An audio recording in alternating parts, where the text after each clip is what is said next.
రాసినో ఇగో దువ్విన పట్టుకో కూర్చో. ఇది దువ్విన దీనికి ఇట్లా దువ్వాలి ఫస్ట్. తర్వాత బొచ్చు ఇందులోకి వెళ్తుంది.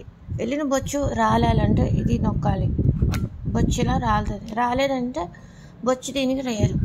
మనం స్నానం చేయించాం కదా హాస్పిటల్లో, అప్పుడు క్లీన్ అయింది. సో ఎక్కువగా బొచ్చు లేదు. దిస్ ఈజ్ ఓకే, గెలిచింది. ఇందులో విన్ అయింది ఈ రౌండ్లో. ఇప్పుడు ఇదేంటంటే దీని బొచ్చు మనకి పడితే మనకి ఇక్కడిది కొంచెం అతుకుంటుంది గమ్ములాగా. సో బొచ్చు అంతా దీనికి అతుకుతుంది అన్నమాట. దీన్ని మనం ఒళ్ళో పెట్టుకుంటే దీని బొచ్చు మనకి అతుకుతుంది కదా క్లాత్కి.